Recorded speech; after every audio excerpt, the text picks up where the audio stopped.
Taikaraya, good evening, everybody. My name is Chief Joseph Riverwind. And I'm Dr. Larlin Riverwind. And welcome to Council Fire with the Riverwinds. We do want to give you a quick disclaimer that this subject is pretty heavy.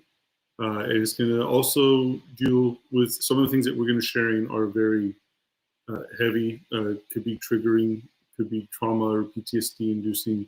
But we are wanting to share some really hard questions that people rightfully have that are out there. It's also probably best not first watched in front of children. So if you have kids in the room, you may want to postpone this for later so that you can hear it and then decide if this is something that your child may or may not be ready to hear yet. All right? So we titled this teaching based on the Torah Parsha that we just finished coming out of, and that is Mishpatim. And it deals with a lot of really interesting subjects. And I can say that, you know, that there was one time where there was a very specific thing that took place that we were able to fix because of one of the Creator's commandments. It was incredible. But it deals with a really difficult issue, and that's slavery during biblical times. Now, we're just going to look at this from a very balanced and historical and biblical perspective. But first, let's ask ourselves, what even does the word mishpatim mean? It's best translated, according to my Hebrew teacher, Kathleen, as right rulings. Righteous rulings, right rulings. That's a key element. These are rulings that are righteous, that they are good. By the judge. By the judge. Because just like the people of Israel wanted a king, Creator said, okay, fine, you want a king, here's a king. And sometimes, you know, our free will gets us into a lot of trouble, especially with the things that we want. So let's start off just reading a few verses from that Torah portion that starts in Exodus 21. The chapter starts out, these are the ordinances that you must set before them. And then it hits us with it. When you buy a Hebrew slave, what? He is to serve for 6 years. Then in the 7th, he is to leave as a free man without paying anything. So let's just pause and, well, actually, we'll keep reading a little bit. If he arrives alone, he's to leave alone. If he arrives with a wife, his wife is to leave with him. If his master gives him a wife and she bears him sons or daughters, his wife and her children belong to the master, and the man must leave alone. But if the slave declares, I love my master, my wife, and my children, I do not want to leave as a free man, his master is to bring him to the judges and then bring him to the door or doorpost. His master must pierce his ear with an awl, and he will serve his master for life.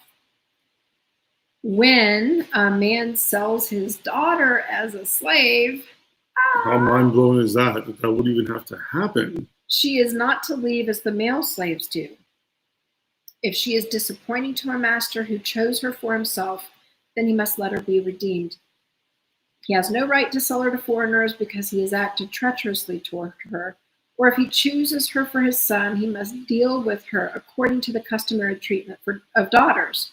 If he takes an additional wife, he must not reduce the food, clothing, or marital rights of the first wife. And if he does not do those 3 things for her, she may leave free of charge without any exchange of money. So, living in today, in America, those are very difficult scriptures to read.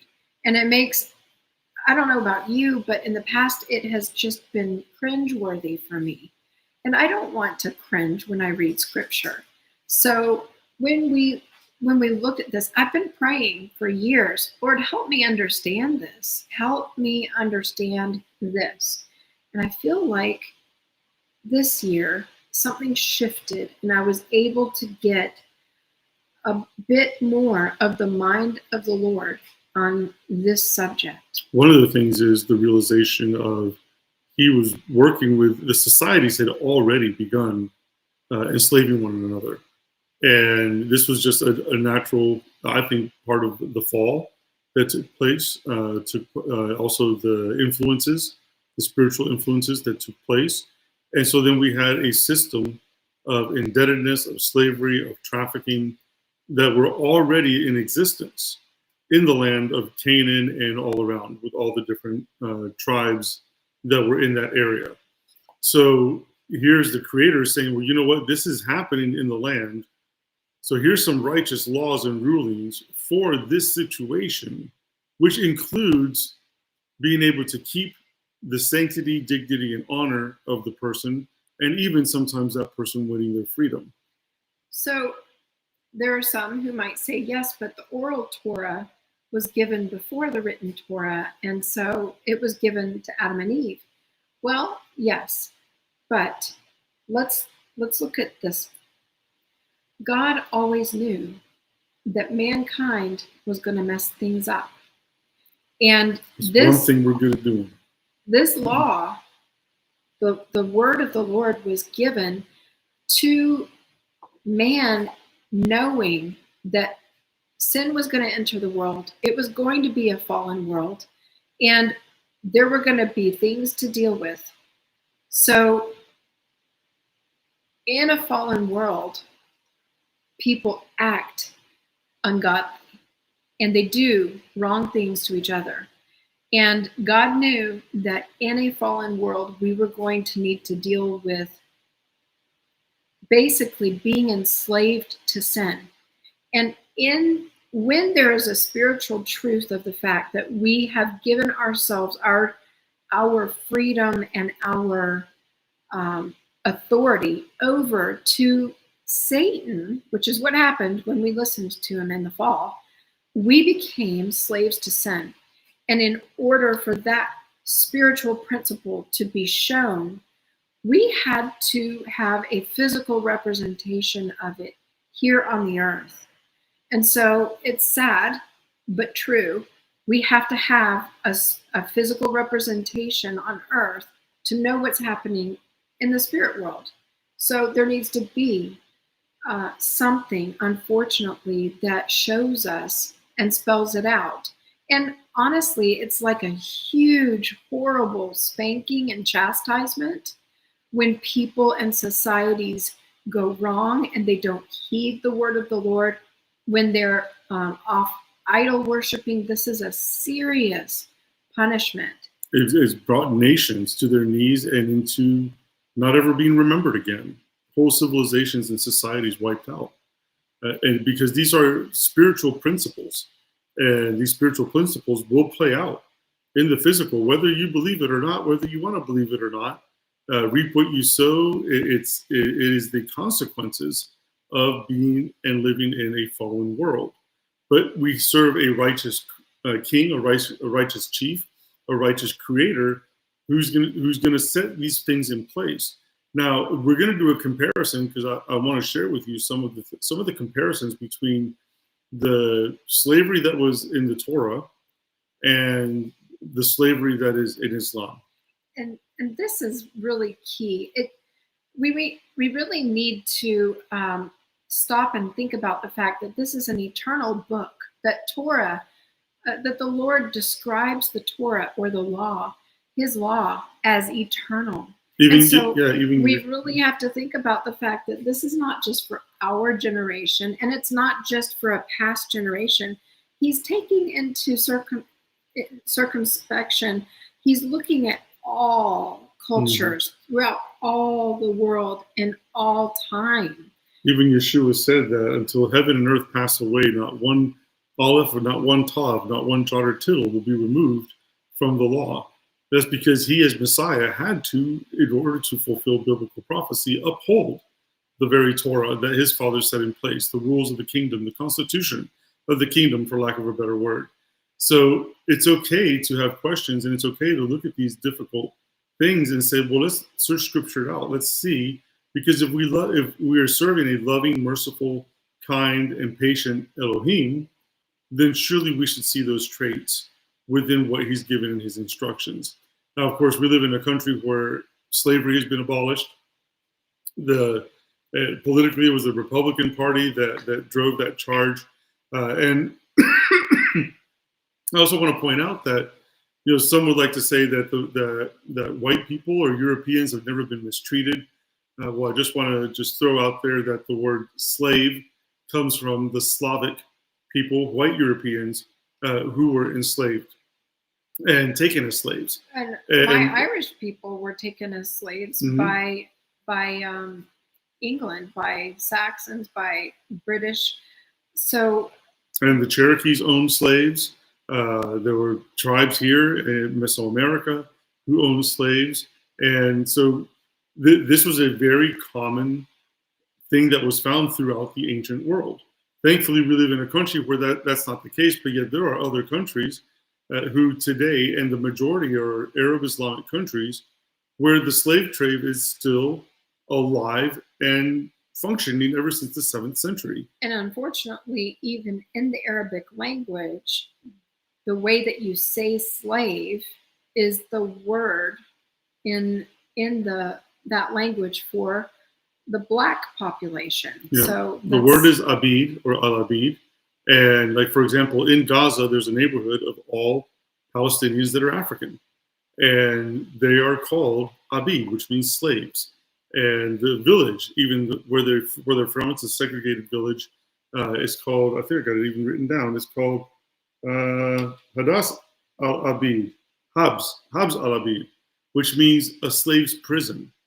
So this is still common language in Arabic, even when you consider that since the 7th century, there have been over 20 million people enslaved by Islam, and over 80 million. Now we're talking just during the slave trade period of the quote unquote New World. Over 80 million have died en route.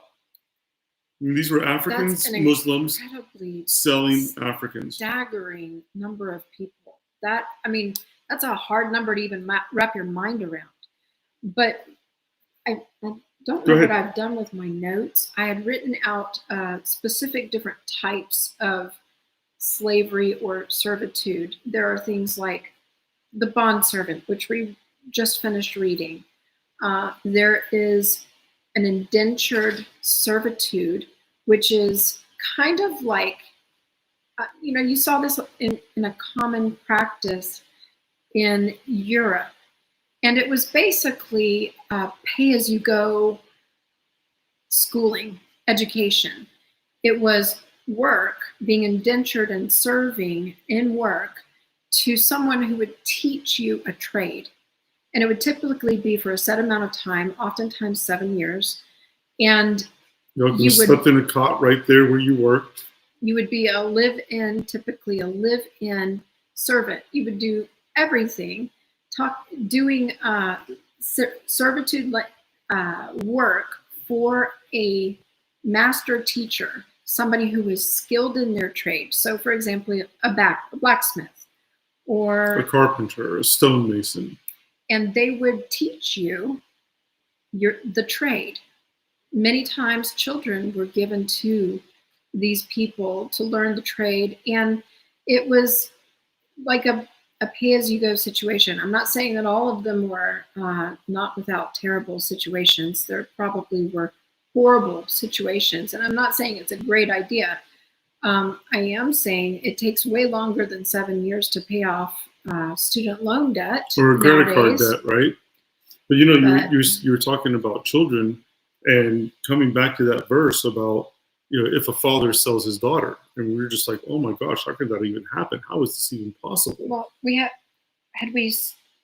didn't go back to it and talk about what the statutes were. Yeah. With that, historically, also we have to think that in those times, it could be that there was a debt, maybe there was a drought, maybe there was a famine, maybe the crops didn't yield, maybe there wasn't enough sheep to sell at the market, enough wool, and now the household would become indebted to whoever the bill needed to be paid to, the land lease, if it didn't belong to that person because they were working it off. Then here comes the landlord or the tenant or the master and says, okay, where's my payment for this year? I know that your crops didn't work out or your sheep didn't sheep, but I still require payment. And so what would happen, remember, we're talking back then, this was normal practice. What would take place? Well, typically that's not the way ideally that God set it up. But land leases did end up happening. Typically, that's not the way the Lord actually had set it up. But anyway, before I really get into that, we need to address that second verse where it says, when you buy a Hebrew slave. So let's first talk about the word buy, and let's also talk about the word slave. In Hebrew. So the word buy in that verse actually can also mean to acquire, which doesn't necessarily mean purchasing a slave. However, it could. So here's an example. If somebody has a debt and they are not able to pay on that debt, what would happen is they would lose their freedom in order to work the debt off. That is how somebody could acquire a slave. And really what you're looking at is something like people stuck their neck out in a venture that didn't work out, or somebody overspent more than they should have, and they ended up getting themselves into a problem where they couldn't pay off their debts. And when that happened, you would lose your freedom because you couldn't pay your bill. Now, imagine that in society today. What would it look like? Anybody who has credit card debt would be looking at the potential of becoming a slave should they fall too many payments behind. Mm-hmm. Youch. So think about, and the lashes are called credit score numbers. think about the basically how many people in the United States would be in big trouble for missing too many credit payments. Like, can you imagine what percentage of, somebody in the audience should look it up, what percentage of Americans carry credit card debt beyond just 1 month? Like, they don't pay off their bills. I would love to see somebody Google that real quick, because this is the percentage of people in America who are putting themselves at risk if the laws were the same today as they were in the day. Pretty brutal back in the day when you think about it. Mm-hmm. Having to spend years of your life toiling, and oftentimes without any extra pay or anything like that. But in the society of the Hebrews, of the Israelites, the servitude, the slavery was very different than the outside world, than the outside tribes. And that was because the Creator gave rulings that were righteous, that helped protect the integrity and even honor of that servant, whether it was a male or female. And he brought up the word servant. When you look at that word that's translated in most Bibles right there as slave, it's important to notice that also... Oh, thank you. Oh, that's awesome. That's the first time anybody's ever done that. Yeah, that's really cool. Okay, somebody just gave a gift. Thank you so much. That's never happened before. I didn't even know it was possible. So that word in Hebrew is Eved or Ovid, and it means, it's translated both as slave but also as servant. So it's interesting that in the Hebrew there's not a delineation between a slave and a servant. Those words can be used interchangeably. And when you look at the fact that, thank you again. Oh, wow. When you look, you're making me less and less of a slave. So when you look at the fact that a servant and a slave can be interchangeable there, it's quite fascinating. But there are different words in Hebrew for the word captive. Mm-hmm. And I wish I had my notes that I wrote down. It might be in the that specific word, Obed, which can mean translated as slave or servant. It also goes even farther than that. It actually has even more translations that are applicable.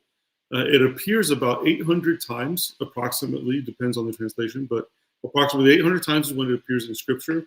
And it also means, it embraces the entire spectrum, the word obed, of domestic laborer, a bondslave, a court official, a subject of a king, a worshiper, and foremost, a devoted follower of Yahweh. And How cool is that? Let that sink in. The image that it gives, that it paints in Hebrew, is the word worship. The image it gives in Hebrew is like a dog licking a master's hand. It's that feeling that you get from your dog where your dog doesn't care about anything else except pleasing you. And so it's quite interesting, that concept. But what God is doing here, it might sound horrible when you buy a slave or when you acquire a Hebrew slave, but there are consequences for going in debt, and there are consequences for spiritually going in debt. And so what he's doing here is drawing a line. He's saying it's never going to be for your entire lifetime. There's always a way out. There's a redeemer. There's a redemption. There's a freedom, and also there's protection while you're in that position. For example, if here's the father, where it could be his or his whole household, and again, we're talking historically, and just showing how incredible and righteous and protective the Creator is.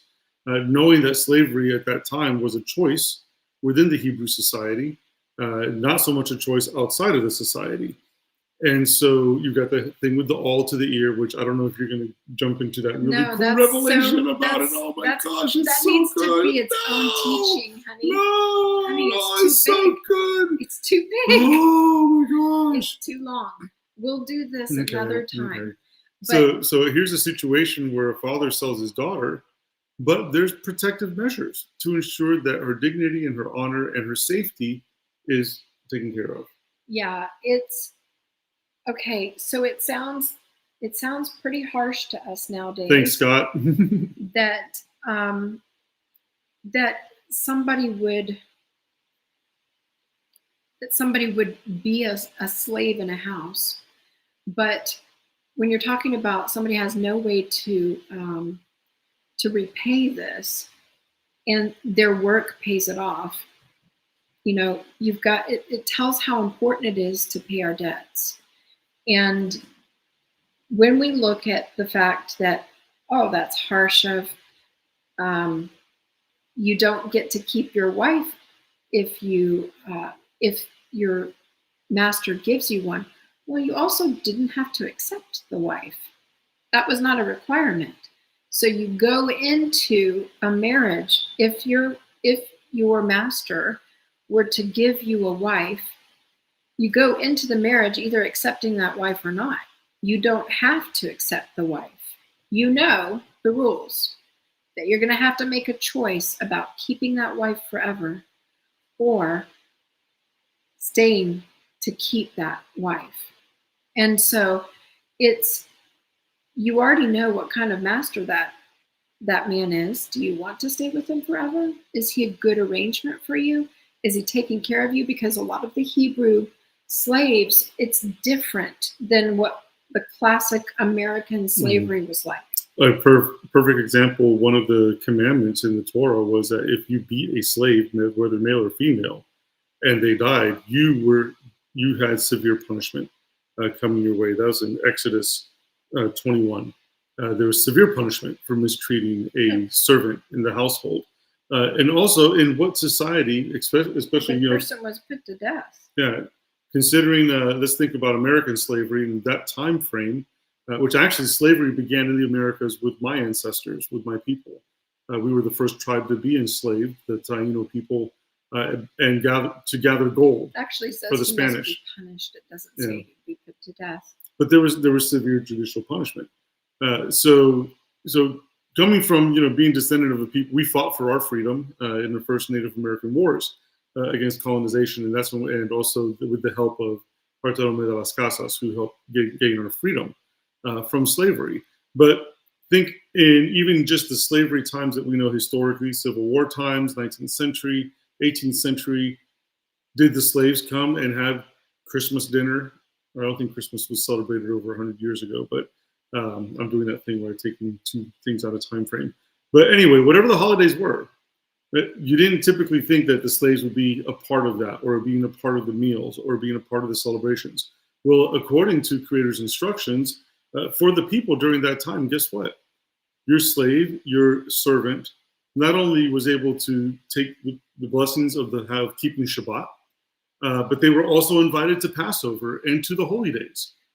Oftentimes, the typical way that things were done in Hebrew slavery was that the slaves were actually part of the household, and they ate at the table with the family. Mm-hmm. So it was a family arrangement, but of lesser status. And in Hebrew slavery tradition, the thing is, it trumps even marriage. And that's what we see in this, is that the only thing you basically have when you're in slavery is your life. Your marriage comes under the slavery laws. And what that means, the picture that it's creating, the thing that God wants to drive home with these laws, is the fact that if you are enslaved to something, it's going to affect your marriage. Whatever it is that you're serving, your marriage comes underneath it. So if you are hooked on drugs, if alcohol is a problem for you, if it's pornography, gambling, if it's gambling, whatever it is, going to impact your marriage. And so if he's creating the imagery here with the laws of the land. And that's what we need to take home from why it is that he allows this. Mm-hmm. And it's okay to be called a servant or a bondservant. Some of the greats were called that, like Abraham, Moses, Joshua, David, Job, prophets like Isaiah and Jeremiah. All of them were called servants, and they were used as instruments of revelation and also redemptive history, no matter what your past is. So even though we're not living in this same historical situation spiritually, we can glean from these commandments. We can look at setting up the boundaries that we need to set up so that these things don't become an issue or a problem, so that we don't become the bondslave of our own master, flesh, right? You're supposed to kill that old man, kill the old man, right? And crucify him, right? So you got to crucify your old man. What does that mean? That means taking that old sinful nature, which is the one that sits on that second throne of the heart. That's why the circumcision of the heart is so vital and so important, because there's only room for one throne. That teaching is a must-see, and it's on our teachings. It's called Two Wolves Fight to be Chief. If you haven't seen it, it's really critical. It's a good teaching that the Lord gave us revelation about. I want to give you some examples of slavery, which is still going on today. This is not something of the past. And I'm not talking about the biblical slavery and the Torah commandments for regulating that type of slavery and for keeping intact people's honor and their dignity. I want to reference the slavery in Islam, which is still taking place today. Since the 7th century, like I said before, over 20 million have been enslaved, over 80 million who have died in transit or transport, especially during that period of the New World.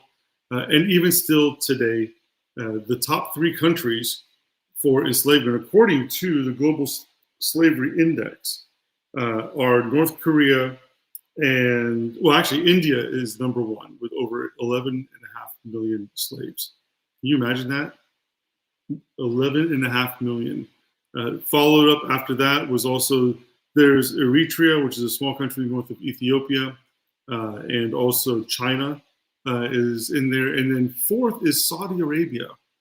Saudi Arabia, which has, of their entire population, 1.7 million people who are enslaved, and that includes trafficked. And of that 1.7 million people, and according to the Global Slavery Index, the majority, all the Arab states are the ones who have the majority of slavery still ongoing today. And you've got 4 out of every 10, 48% of that 1.7 million who are enslaved are forced marriages. 4 of those 10 forced marriages are young boys. Let that sink in. Now, these things are permissible. These things are permissible by Islam. Could you imagine today if we tried to use the Bible or any of these scriptures to try to justify slavery? Except it goes further. It goes further than right rulings or for a servant or for a bondservant. So are they called marriages? Because they're still called marriages. They're forced marriages. The person doesn't want to. I read about them being called concubines. Well, they have those too. Is so the wording, don't get hung up on the wording, because depending on what source you use, they can use different ones. Mm-hmm. And what I've read is that they're considered concubines rather than marriage. But so, like I mentioned before, that pre-Islamic Arabia already had slavery. This was something that was part of just the fallen societies before Torah and before the Creator gave His instructions to the Israelites and the natural born and the Gentiles that were with them. So, one of the things that, according to the Quran, and we want you to understand what is happening, because this is happening right now. It's happening still today. And I'm going to give you a few examples of this. But according to the Quran, female slaves do not have the right to deny sexual access to themselves. The Quran permits men to have access to, quote, whatever their right hand possesses. That includes female captives from wars and slaves that are purchased at market. We have the Yazidis, the Kurds, the Druze are all experiencing this. There's Christians, there's Alawites that are experiencing this. It's taking place right now in Syria. In Iran, the death tolls have reached about 100,000. We've heard from very reliable sources that we trust. And of that 11,000, 50,000 people have been detained. 20,000 are missing. I listened to a recording of a young girl that had been left to live. And she was sharing how they were arrested for protesting, her and all these other girls, 12 years old, 13, 14, just teenagers. And they were arrested by the IRGC police. They were beaten and then taken down into a basement where they were chained to a wall, and horrendous things were done to them. They were forced to watch. Some were executed. The ones who were left living, and even some of the dead, when the bodies have been identified by family members, their uteruses have been removed. And this girl was an eyewitness to what this took place just within this past week. Why? Because this religion says it's okay for them to do this. This is definitely good to include in the why we believe that Allah is not Yahweh. They're not the same God. So you've got that taking place right now in Syria, 200,000 displaced, 300,000 expelled. And who's doing it? ISIS. ISIS is massacring people. ISIS, who's been taken out of the prisons. And while everything in the world's attention is on Iran, they're taking advantage of the lack of attention on their country. And they use sexual assault as a weapon of war. It is permitted for them to do this. Christian women as well have been taken in Nigeria, in Sudan, all these other places. It is one of the largest human rights abuses, not just physically, but also spiritually. It is what the dragon does. And we need to be a prepared people for these things, especially as this dragon is rearing its head all over the world. You bring up a good point, yes. And I'd like to do a compare and contrast with what you just said concerning Islam and rape as a weapon of warfare versus what it says in Scripture. And this is in Deuteronomy 21, starting in verse 10.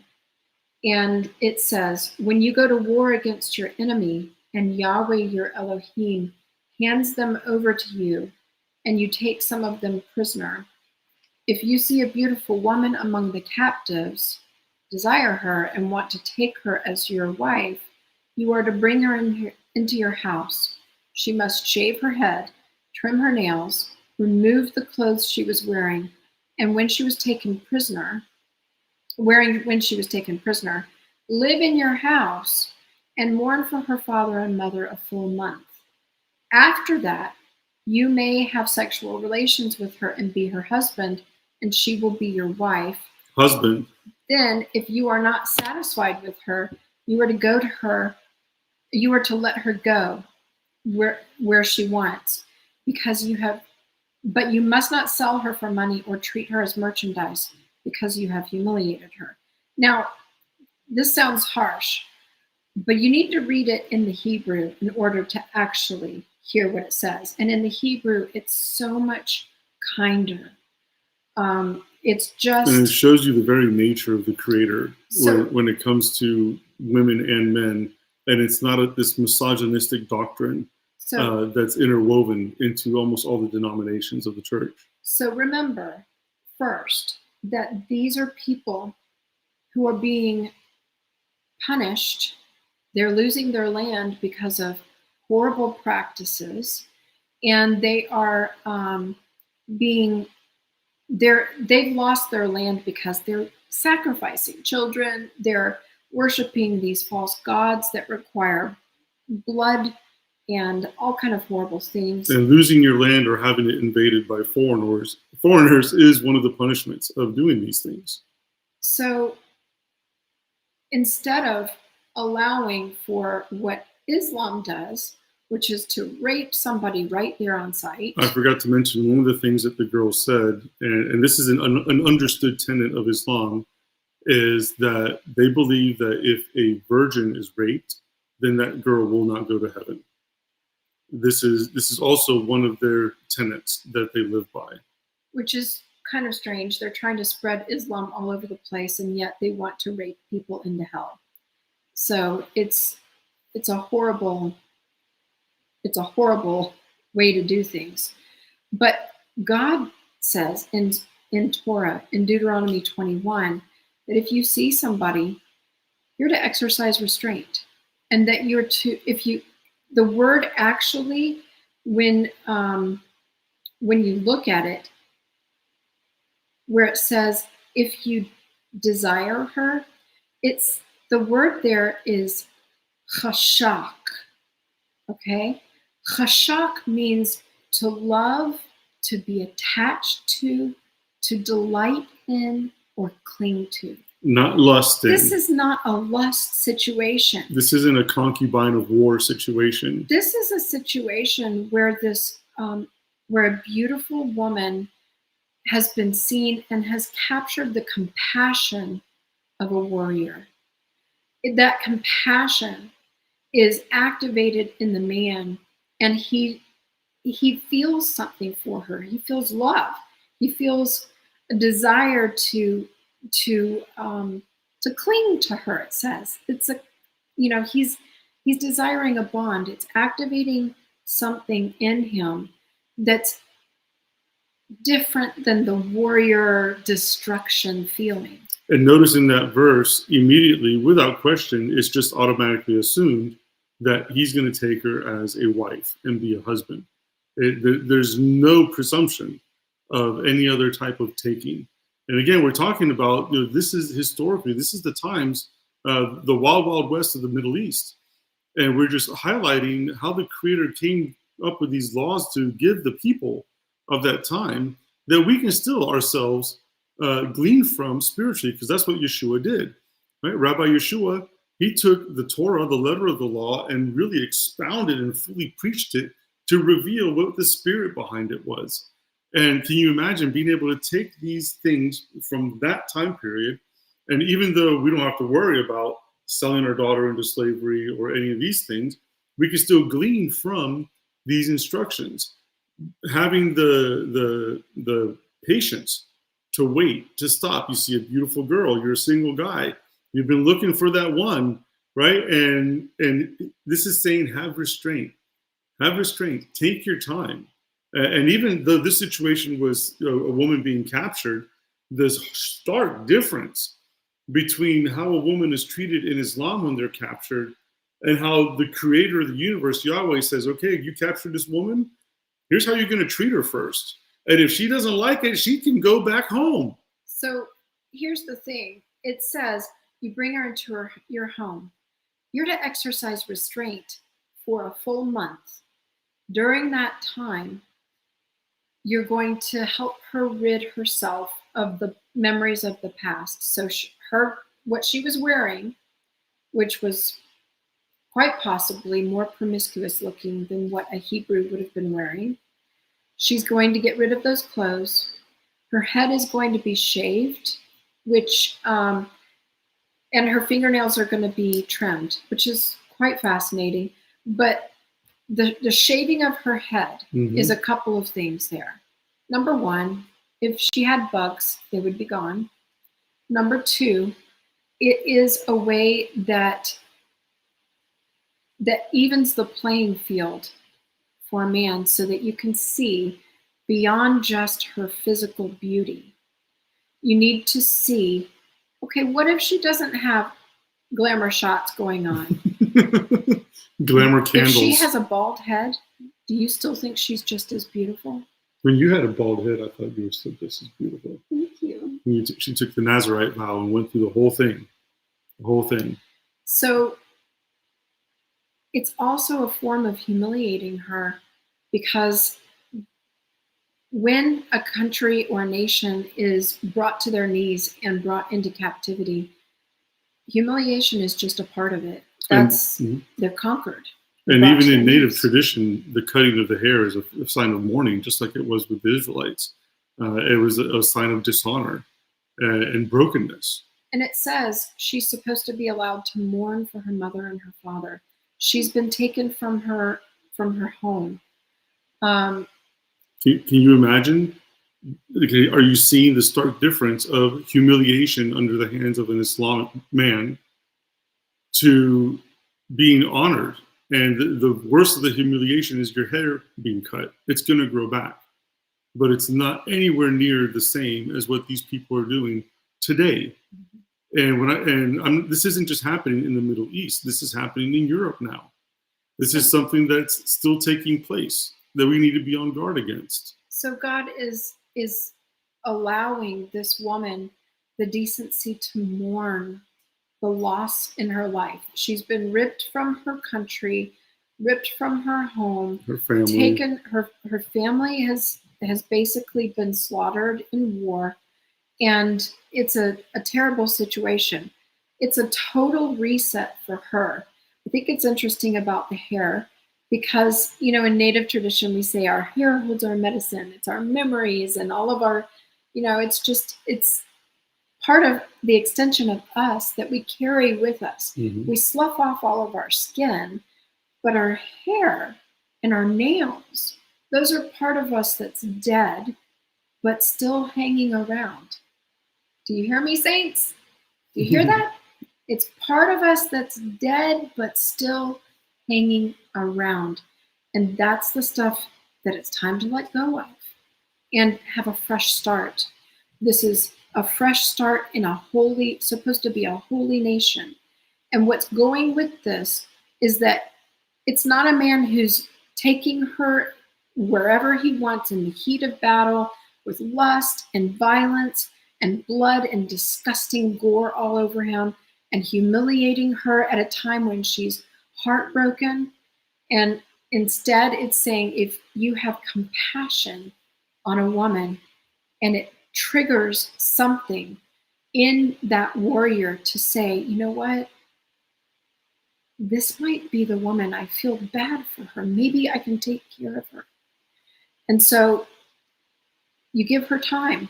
You give her space. You give her self-dignity and worth. And you think about the fact that now she has nobody back home to take care of her.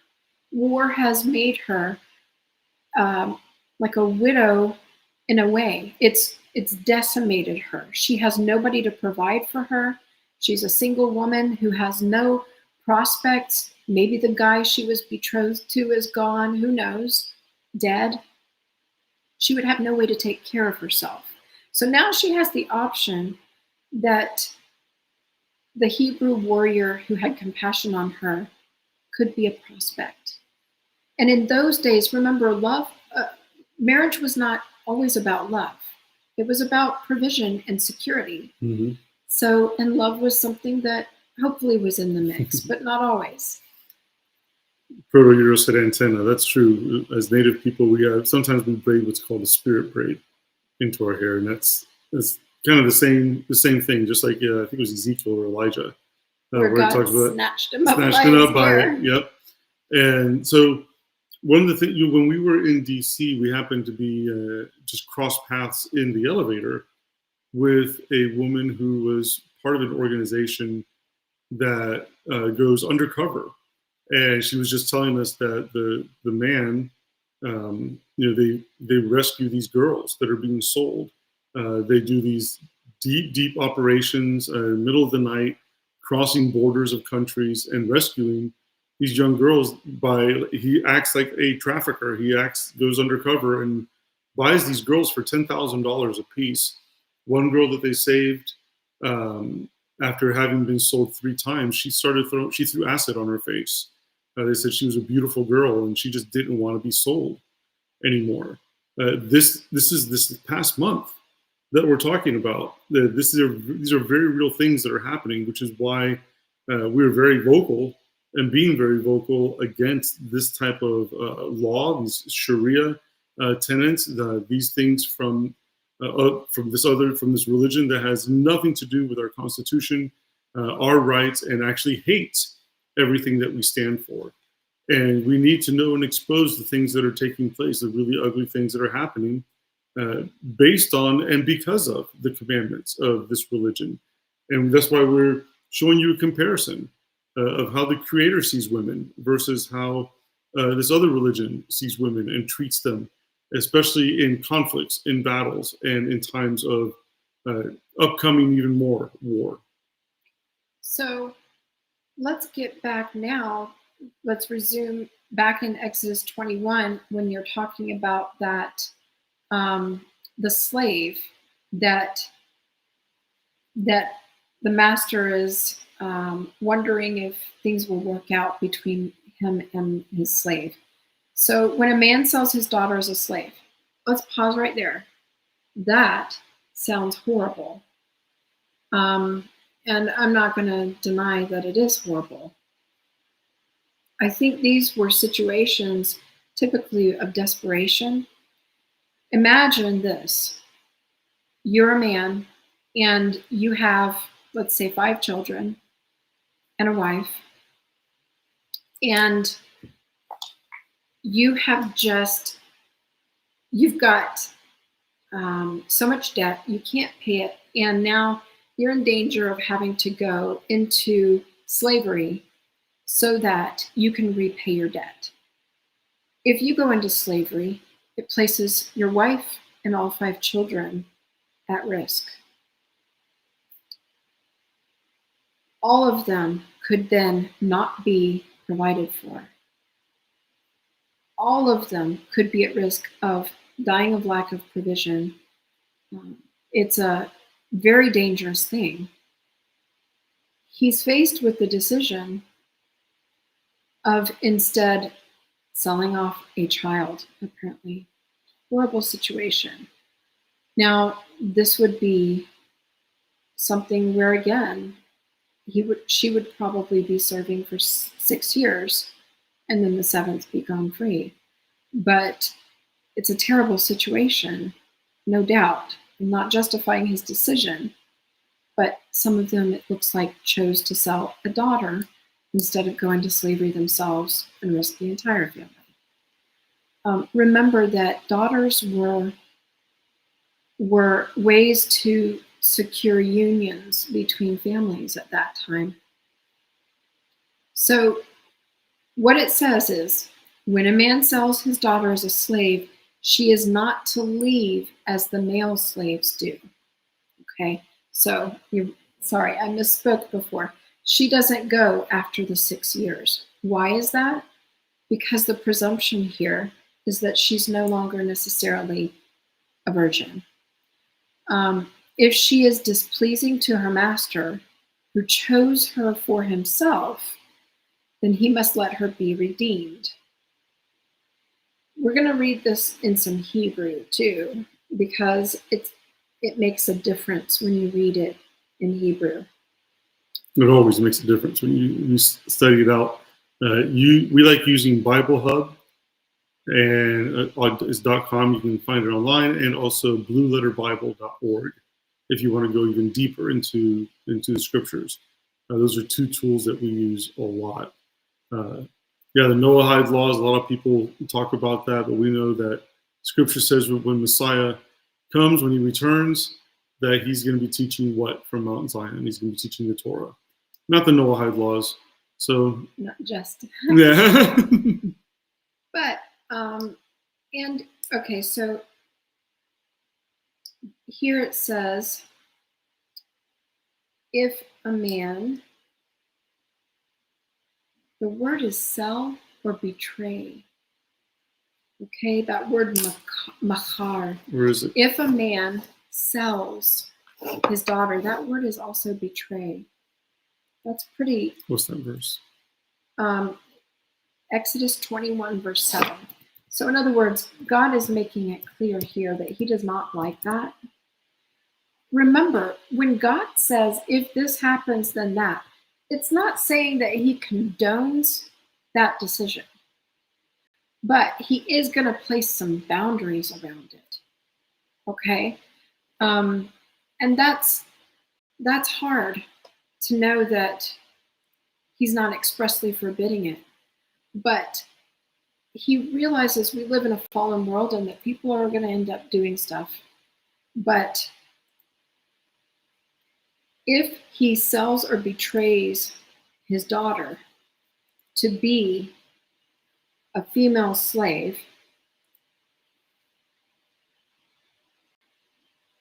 she will not go out as the male slaves or as the male servants do. And that word, female slave, is different than the word for a male servant. So this is Bible Hub, y'all. You can, even if you don't know Hebrew or Greek, it's real easy to look up a verse and switch it over to Hebrew so you can see what the words mean, what they break down as. So here, up to this is a different format than I'm used to. Can we go up to where it's click on Strong's or Hebrew? Yeah, like this format. It's about to pull up, and so you can see here.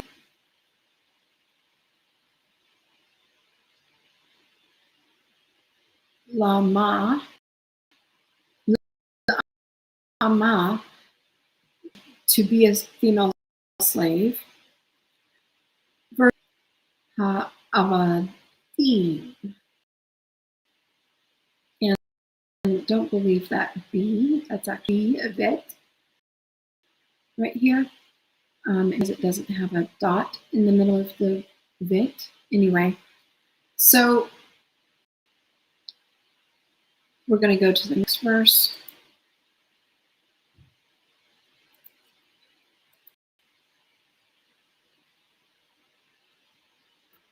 Now it says, now translated it said, if she is displeasing, but the word here, va'a, evil. Okay, so she is evil to him. Or evil in the eyes, see? In the eyes of her master. Oh, and some of my family is coming home. We're on the line, sorry. So if she's evil in the eyes of her Adonai, her master, who has, this says, betrothed her to himself. See how you can look up in each. This is the word actually to appoint, date, to meet or assemble, which is interesting.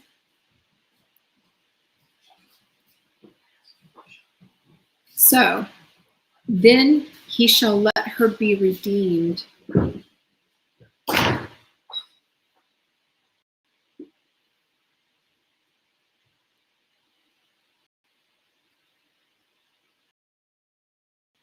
Oh, it's doing this weird thing with,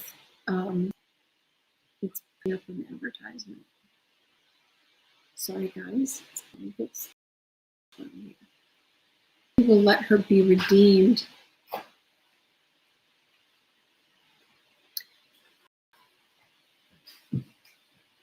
He will not let her be redeemed. He will let her be redeemed to a foreign people, but he does not have a right to sell her. Okay? No. And this word is act. Check it out. Mashal. There's no governance, rule, or anything. He has no dominion to sell her. Since he has, here it is, to sell her.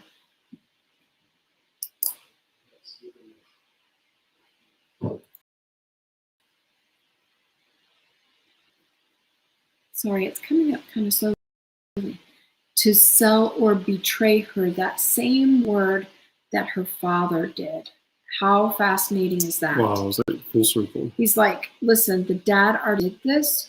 You're not going to do it because she's no longer a virgin. You've taken her.